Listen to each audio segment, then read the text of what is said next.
the earth will shout your praise. Our hearts will cry, these bones will sing. Great. Which was the? Oh, this is the back. So you was about to have me put it on backwards. The earth will shout your praise. Our hearts will cry, these bones will sing. Great are you, Lord. It's your breath in our lungs, so we pour out our praise. It's your breath in our lungs, so we pour out our praise to you only. Hallelujah. Glory. Should have my keys over here.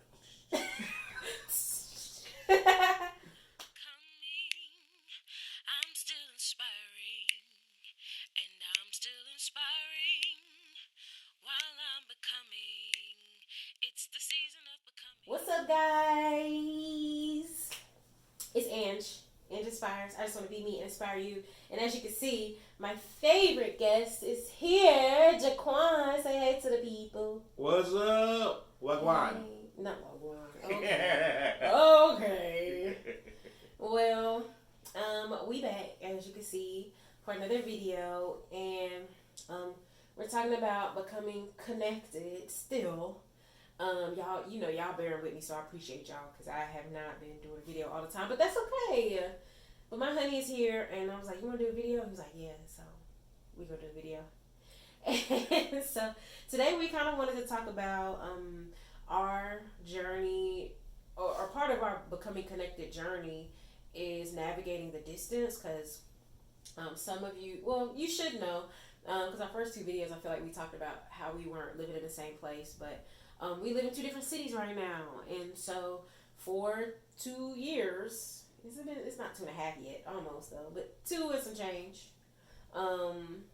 We've been dating it's not really long distance, just dating at a distance. I don't call it long distance, because it's people who gotta catch flights to go see their person. We don't gotta catch flights. Yeah. But anyway, so we just wanted to talk about some of what it's like for us to navigate dating at a distance. So I guess let's start with, did you ever think that you would meet somebody in another place, like not where you were? Like, was it unexpected to meet somebody outside of? Yeah, I wasn't looking to date long distance, especially because my previous relationship was long distance for a good little while. True. And we ended up calling off our engagement as a result of us moving in together. So I was like anti long distance at that point in time. So I was definitely looking for someone in Raleigh versus outside.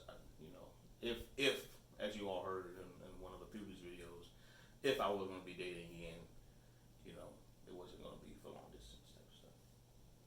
Yeah, I don't really. I mean, I would have preferred not to.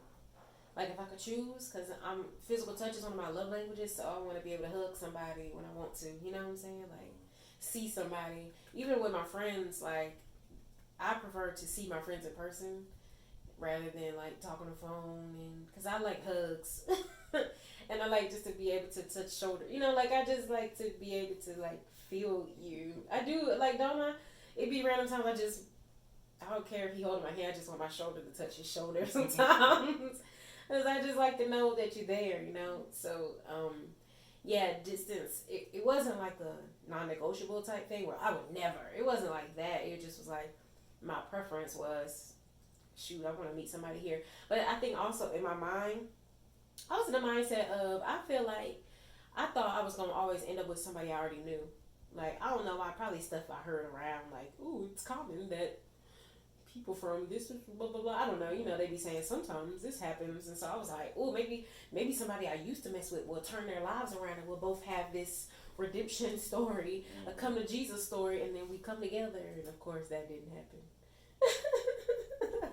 Which, I mean, I'm okay with that. But so yeah, I don't know if it was like an expectation or not really for me. Just preference would have been local. For sure, I think.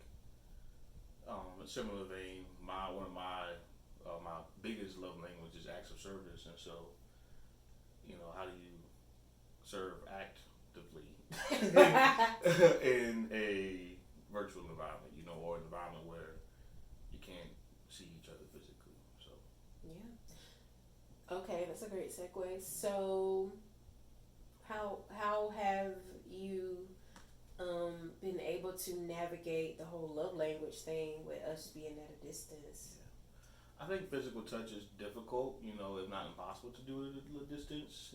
At least not constantly as you would if you were in the same city or even in the same home. But I think, especially at the beginning, we established a cadence of it seeing each other that would kind of like, for lack of a better word, satisfy, I guess, the physical touch for the time being until the next 2 weeks we could see each other again. Yeah. And then I think leaning, they say when go blind or go deaf, when your other senses get stronger. I think for me,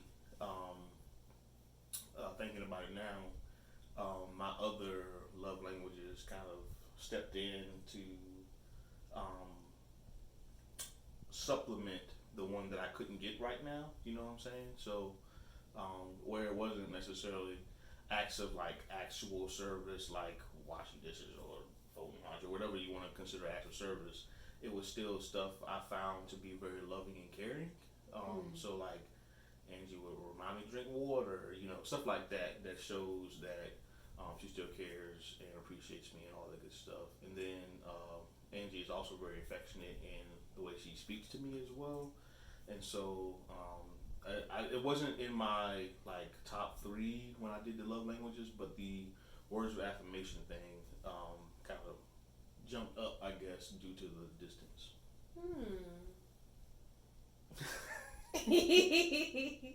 That's so sweet.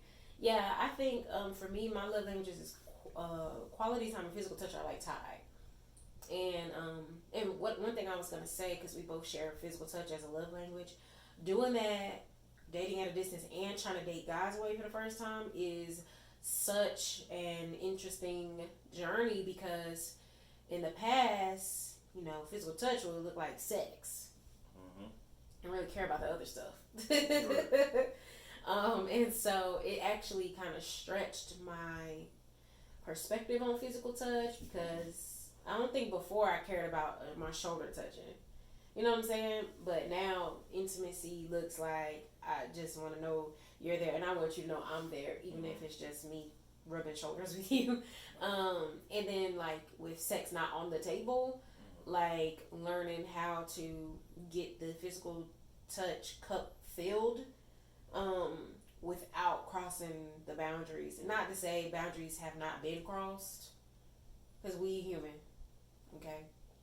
But not like that though. But y'all don't need our business like that though. But still, we human. And but I think that like learning how to, it's almost like restraint at a distance. It has helped me practice self-control better because when I do get to see you, I'm like, well, I don't want to cross no boundaries. Like I don't want to disrespect God, disrespect my commitment to God by, doing something I know I'm not supposed to do. So like, just kind of practicing some restraint with how I show physical touch. And honestly, like within the last year, our cadence has kind of switched up because things have been a little busier and, things have just been different. And we see each other more or less. Like it just depends on what's going on. And in the times where I was seeing you less, it kind of challenged me to find, not comfort. I don't think that's the right word, but like to find the quote unquote love in other places outside of the physical touch. Like if I know I'm not gonna be able to see you and hug you, all right, well, what else makes me feel loved by you? You know what I'm saying? And as far as quality time goes, I think one of the benefits of dating at a distance is how much we get to talk because especially within the first year of us dating, we talked so much. It's felt like I've known you for 5 years already because we talked a lot. And then like we saw each other on a video call, so I'm learning some of your like at least facial mannerisms and things like that. And I feel like I learned a lot. I feel like we learned a lot about each other just through talking, and that kind of helps when it comes to some of the other areas, as well. So as far as like how we kind of serve each other, so um, Yeah, I think a couple of things come to mind. So I was doing a training for work not too long ago, and one of the things they talked about was very simple, on the surface, and I just never thought about it. But like, if you have a feeling, connecting that feeling to a need. So like, I'm feeling lonely, or I'm feeling unappreciated, or I'm feeling whatever, or I'm feeling mad. Connecting that feeling that you have to the need associated with it. So I'm feeling hungry means I need to eat. You know what I'm saying? So like, if I'm feeling, um, underappreciated, it means I need to hear, thank you. You know what I'm saying? So I think for me, recently, putting, being able to put words to my feelings and associate needs with that, will help me be able to better communicate my needs to Angie beyond just my feelings, if that makes sense. And I think the way that helps with this distance is because it's hard to pick up on cues if I'm not in the room with her, And Duo is great, Google Meet is great, but you can't catch everything on that, and so and I we're can't. not talking 24/7. And we're not talking 24/7, and so I need to do a better job of communicating my feelings and the associated needs with those to Angie. Now, as a result of us not being in physical space, we have talked a lot, and that's kind of forced us to get to know each other more mentally and spiritually before we get to know each other physically, in that way. And so I feel that we found other ways to be physically intimate without being sexually intimate, because I don't think intimacy and sexual sexual stuff are not exactly the same. They're not the same. So you can still practice physical intimacy. You can practice other ways of being intimate with your partner, and not necessarily have to have sex to do that. So, we cuddle, we hold hands. She does this thing here. And we can still practice that physical intimacy and emotional intimacy, and what have you, without straying into the sexual intimacy. Again, not to say that we haven't, but it's been few and far between, I would say. In a while since the last time, so we've been doing good, really. yeah, we've been good. I think, what would you say has been one of your, I guess, biggest struggles, just while, like, dating at the distance? I think probably the biggest struggle has been that quality time, I guess, and just having to be creative about it. Like Angie suggested like a week or two ago that we have a lunch date together, and it was, again, something so simple on the surface, but it was great taking a break from my work day and just hopping on Google Meet and eating lunch for an hour. So that's a quality time thing that I would have never thought to do. Most of the time I eat lunch, I'm got a video playing while I'm doing it. But it was great to sit on the phone and chat to do that. So I would say acts of service and quality time are definitely my top two love languages, and it's been a struggle to find ways to do that creatively and satisfactorily. And I think both so far, for me at least on my end, have been met. Yeah. What about you? It's funny because in my head I'm fighting saying so much. Struggles for me, I think, honestly, I think I'm the biggest struggle because a lot of times, it's like, and you talked about, having to be more creative with quality time, and it's like that work required, what I'm saying, to make it work. And I think for me, the struggle has been, they say relationships are such a mirror to you, and not only romantic relationships, but like just being around other people will show you real fast. And but I feel like I've learned so much about myself by just being in relationship with you, because I'd be like, dang, I really think like that. Dang, like I was just having a conversation the other day. Like I don't know why I be getting so caught up on this. Like why is that a thing? I didn't see it until it showed up. With you, and there was so many things like before I met you. I'm like thriving in singleness, right? Reading all the books, all the relationship books, and I feel like I'm prepared, right? Whenever this man of God comes along, I'm gonna be ready because I done read all the books, watched all the sermons, like listen to all the podcasts, talk to all my friends in relationships, and I got this. I'm ready. And then he came along, and I was like, wow, whoa. Okay, thought I knew a lot, but I know nothing. I mean, like, there's certain things but in practice they show up a little differently. And so that's been the biggest challenge for me is actually doing the work of acknowledging and accepting the things in me that I didn't realize were there until they kind of got exposed by relationship, and then also doing the work to adjust what needs to be adjusted so that I can be a better like partner for you.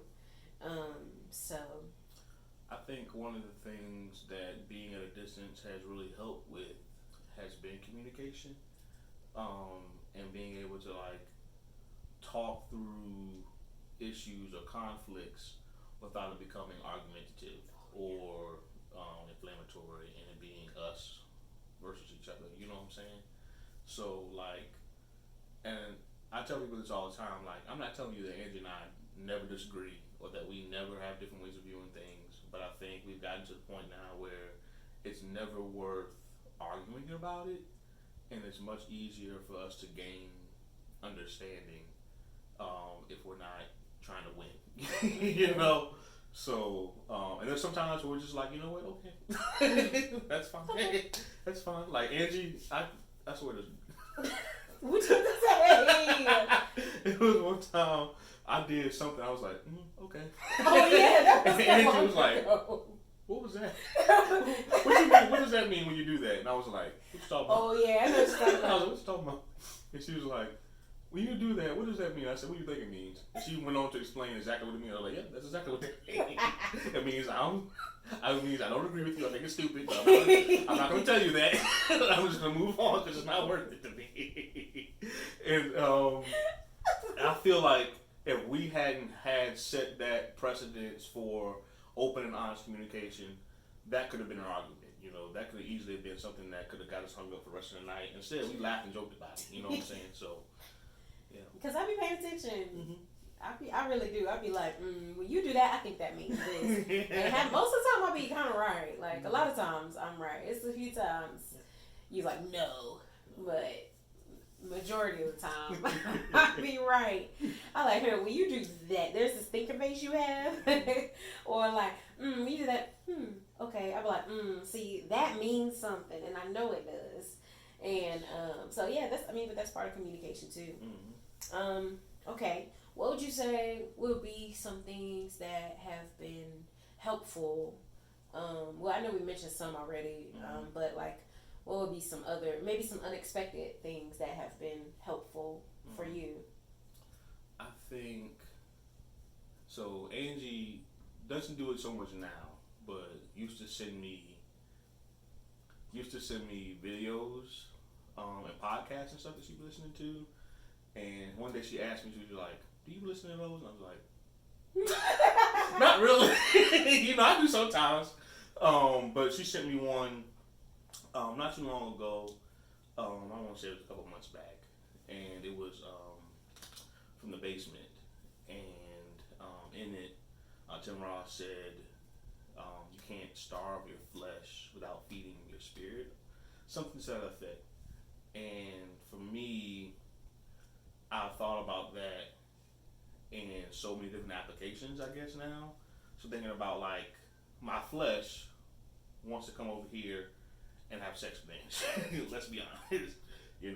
But I think at the same time, like, I don't do that. But if I left that need unchecked by, not being still physically intimate in some way, not getting into the word, or whatever, eventually, who knows what's going to happen if um, we both weren't, you know, pursuing a relationship with God. And so, for me, that's something that's been really helpful. Is just that new perspective, and that's just recent.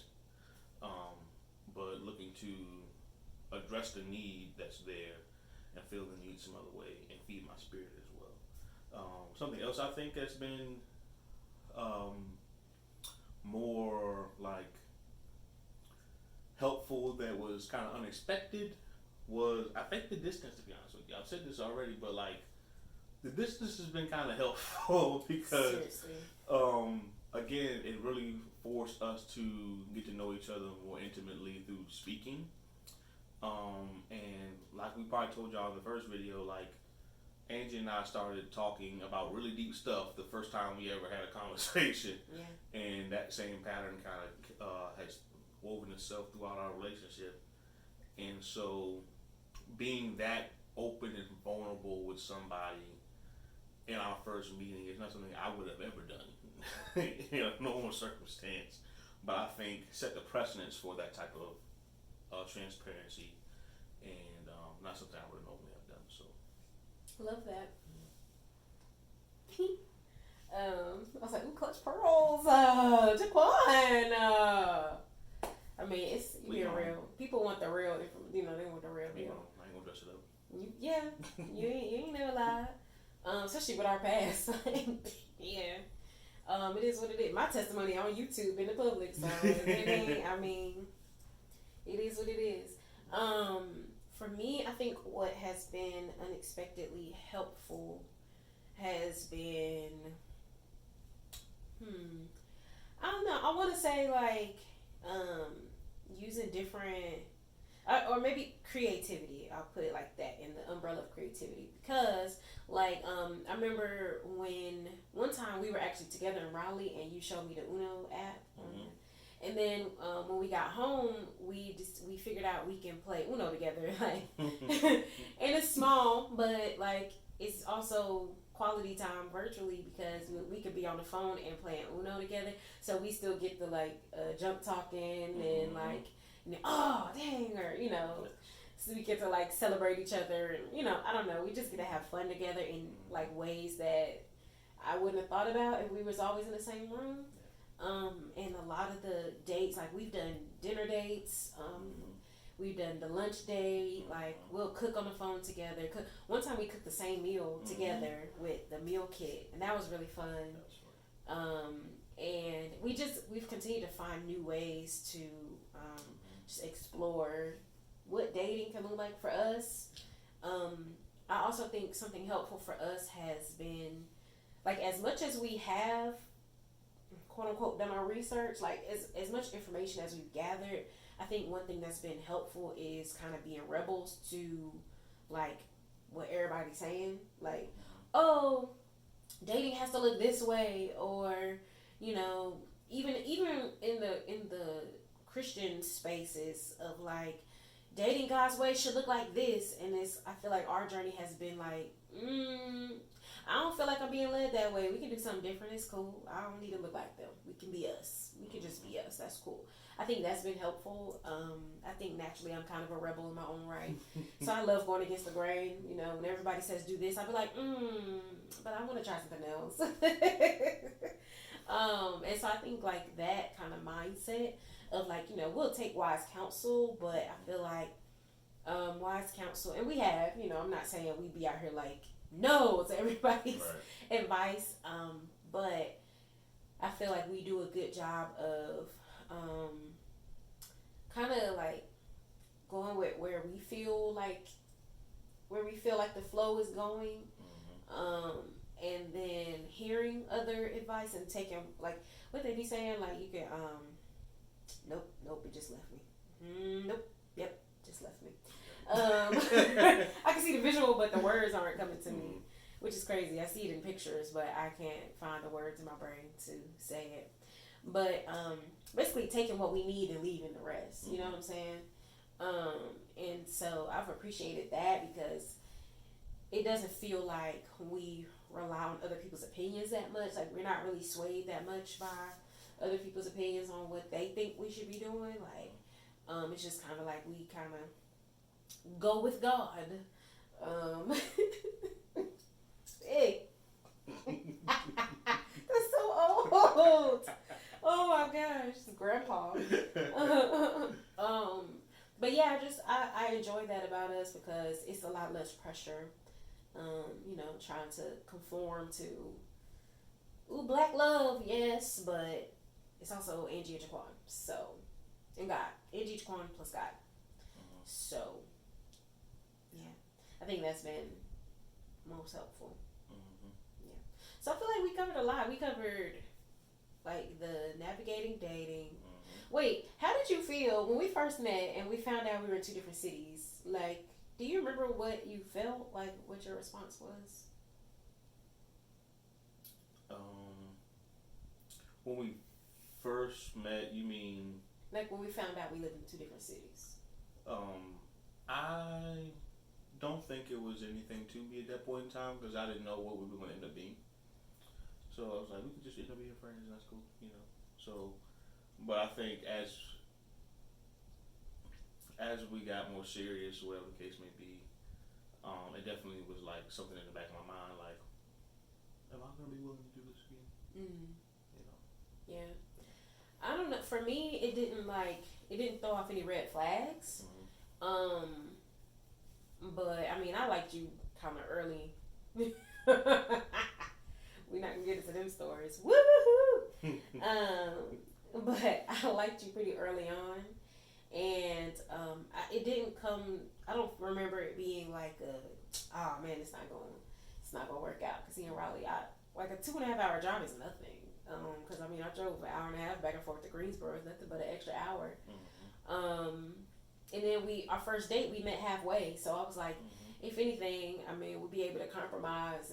And then, like you said earlier, we built a cadence on like, okay, if we're going to be at a distance, let's make this work for us. How often could we realistically see each other?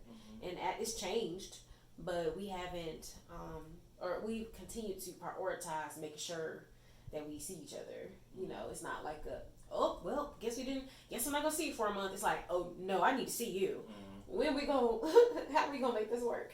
And I feel like we've been making that work pretty well. So that's not to say that dating at a distance is easy or that it's been perfect for us.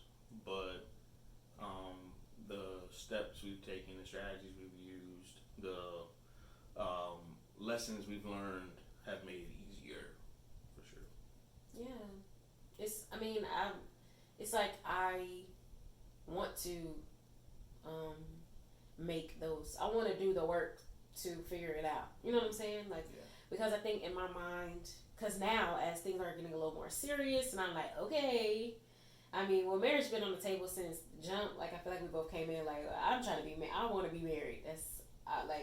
I'm not dating just to be out here meeting people. You know what I'm saying? Not to say that we got together and was like, you're my husband and you're my wife. It wasn't like that. I'm not saying that. It wasn't that type of story.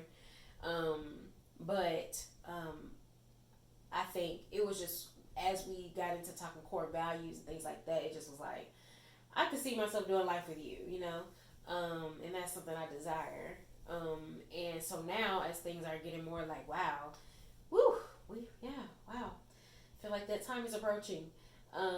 It's like the way I encourage myself is temporary. You know what I'm saying? And I see it as training as well. I believe for us specifically that dating with a distance has been or will end up being training. It'll be proved to be true, when the time comes.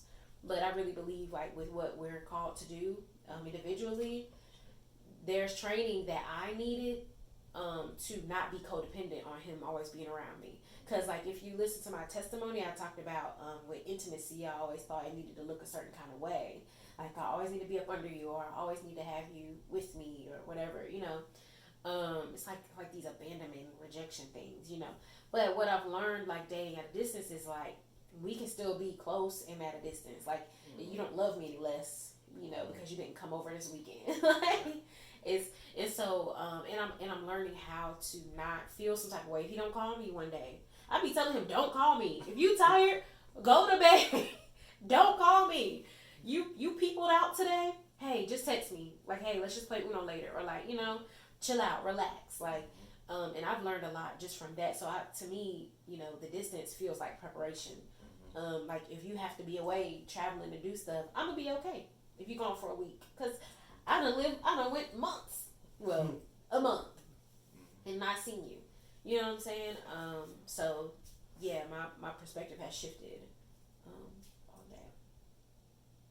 Yeah, I feel like I went on a tangent with that, but I feel like it was good. I can't remember like what led me to that, talking about that. Um, the helpful was the helpful things. We talked about the games and. I think, and like you said, I think this is training for not only when we are married and doing life together that way, but for other couples we may end up helping along the way too. So Yeah, that's so true. Yeah, because we are teachers at heart.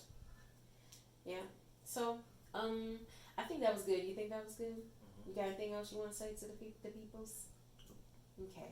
Well, I think that was pretty good. We just wanted to talk about kind of our perspective. As you can probably tell, that was just a free, that was a free form. We ain't really plan what we was gonna say. We just let that flow. And I think it flowed well.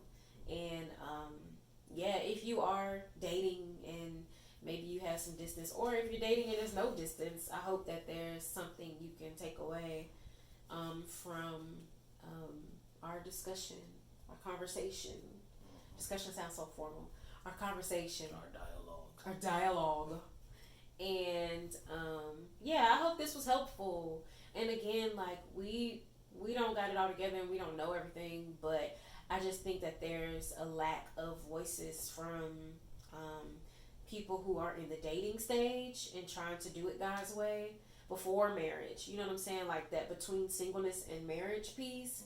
I feel like there's just voices missing, and so I just hope that we're able to kind of be in that space while we're here, and just share what we're learning and how things have really been going, like the real, because it's valuable to have wisdom from married people. Absolutely, it's valuable to get perspective from other single people, but I think we also need to have conversations in the middle, because that's where all the questions be at. Like, how do I do this? How do I date God's way? Well, follow God. God will show you. But we can also share like practical things we've learned along the way in our own journey. And if that happens to apply to you in your life, then amen. So that's it for that. Hopefully we'll be back soon. But thank y'all for watching. If you did take something away from this video, drop it in the comments so we can know that it was helpful to you. We would love to know that. And otherwise, we'll see you guys next time. Bye.